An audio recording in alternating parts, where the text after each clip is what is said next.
Hi, I'm Diksha. Welcome to my channel Learn English with Magical Guru. So today we will look at the life and works of Nathaniel Hawthorne. So without wasting our time, let's get started. Nathaniel Hawthorne जो कि American writer है, उनका birth Salem Massachusetts US में Puritan family में 4 जुलाई 1804 में हुआ था। ये न्यू इंग्लैंड में रहते थे, जहाँ पर अमेरिका की सबसे पुरानी सेटलमेंट्स देखने को मिलती हैं।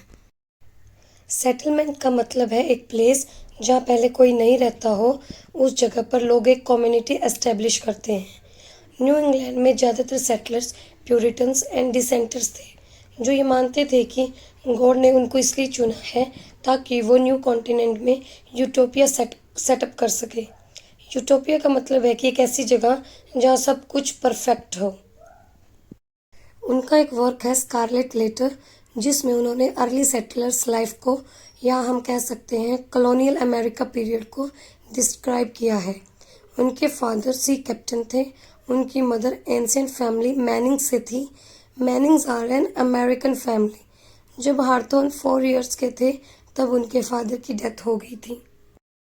9 ईयर की एज में वह कुछ समय के लिए लंगड़े हो गए थे और उनको अकेला रहना अच्छा लगने लगा और ज़्यादातर टाइम वो बुक्स पढ़ने में स्पेंड करने लगे। There were plenty of books. Hawthorne Spencer और शेक्सपियर के वर्क ज़्यादा पसंद करते थे। सर वॉल्टर स्कॉट का इम्पैक्ट भी हॉथॉर्न पर देखने को मिला। हॉथॉर्न न्यू इंग्लैंड के एनल्स और ओल्ड रिकॉर्ड्स भी पढ़ने लगे ताकि वो पास्ट की बातें जान सकें। हॉथॉर्न ने मेन में बोर्डिंग कॉलेज अटेंड किया। कॉलेज डेज में उनके काफ़ी फ्रेंड्स बने। उनमें से उनके एक फ्रेंड होरेशियो ब्रिज थे। हॉथॉर्न ने फ्रैंकलिन पियर्स से भी दोस्ती की, जो यूएसए के 14th प्रेसिडेंट बने। उन्हीं की वजह से हॉथॉर्न को लिवरपूल इंग्लैंड में कॉन्सलशिप मिली। कॉन्सलशिप जिसको मिलती है वो होता है कॉन्सल।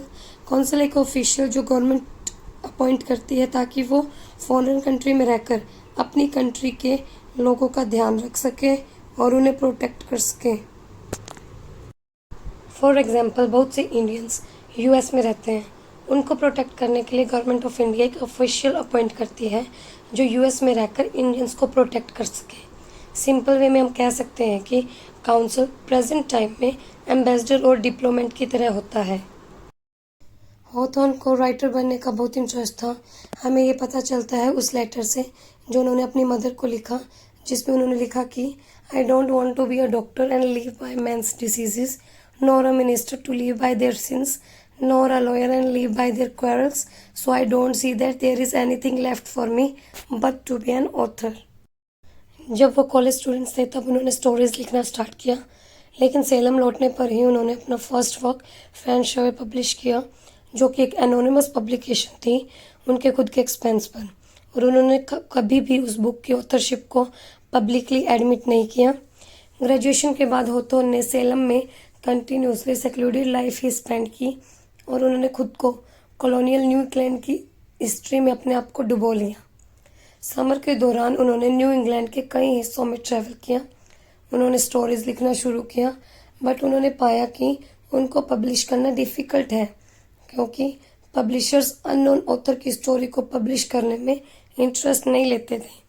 उन्होंने बहुत सारी स्टोरीज जो लिखी वो भी उन्होंने डिस्ट्रॉय कर दी थी, लेकिन 1837 में वो स्टोरी की फर्स्ट कलेक्शन पब्लिश करवाने में कामयाब हो गए थे, जो थी ट्वाइस टोल्ड टेल्स, जो कि उनके कॉलेज फ्रेंड होरेशियो ब्रिज की हेल्प से पब्लिश हुई थी। उसके बाद हॉथॉर्न सोफिया से प्यार करने लगे।